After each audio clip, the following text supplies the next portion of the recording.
This presentation provides you with tips for exam revision, and we're going to work our way through this presentation in exactly the same way that we would if you came for an academic support appointment. There are 7 effective ways of enhancing your revision strategies. Reading past papers to familiarise yourself with the format and content of papers. Collecting information based on the modules that you have studied. Making an effective revision timetable that is both appropriate and realistic in terms of the time involved. Making study aids such as revision and quiz cards for use individually or within a study group.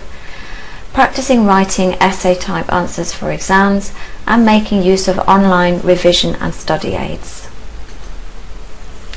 In terms of past papers, if you go to the Trinity College Library website, if you look at the toolbar across the top and select Services and Facilities, and then on the left hand side select Examination Papers, this will bring up the exam papers archive, and you can select exam papers by the course that you're studying, the year group that you were in, and the year that the exam paper was set. If you're a visual learner, you might like to collect the notes that you need and form them into a mind map. This is a really good way of interlinking topics and keeping an eye on what information you have actually collected. And there are some students that do like to recreate these mind maps in the exam situation, perhaps in the back of their answer booklet, and it serves as a memory aid.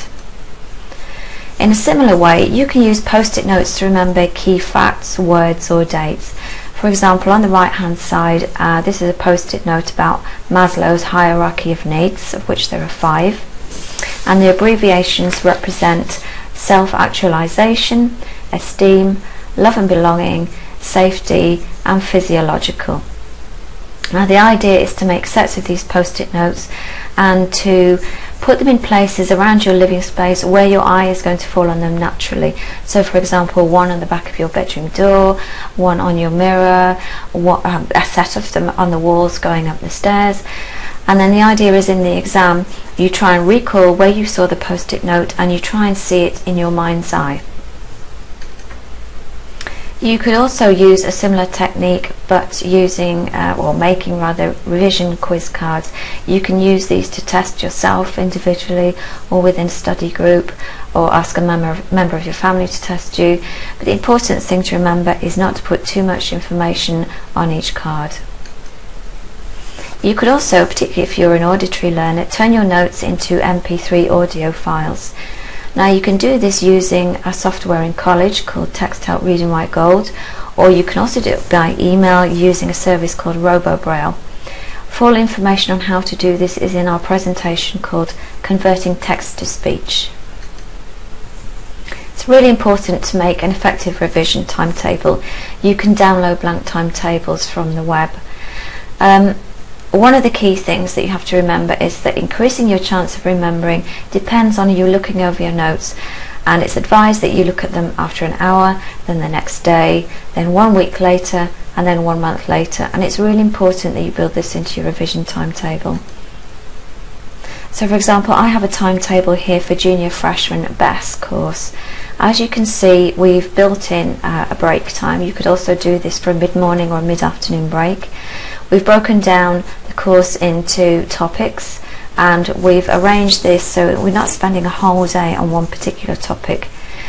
You can see also that we've built in some reviewing of the previous day's notes and reading through notes at the end of the revision day. Using online revision tools is really useful. Trinity College has an iTunes website where you can download podcasts for particular courses and for particular subjects.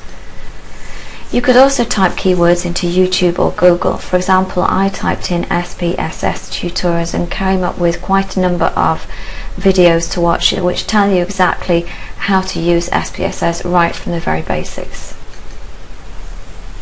This is a good site. It's built on reusable learning objects. It's run by the Nottingham University. It's for nursing students. These are all categorised alphabetically, and they're usually short presentations or films. In a similar way, this website for business students is an online tutorial about financial statements, and it also allows you to quiz yourself at the end. College Learning Support Service maintains a website, and they frequently have workshops and tutorials aimed at specific strategies or techniques. For example, the one here is effective revision strategies. They also have a very good study skills web seminar which is available online. Now you can access all these academic support tools from the Student Learning Services frame, so it's kind of like a control panel, and I would really advise you to take this web link at the bottom of the page and bookmark it into your web browser, and then you have all of these resources at your fingertips. If you still feel you require individual advice and assistance from us, then you can contact our academic support service by phone or by email as below.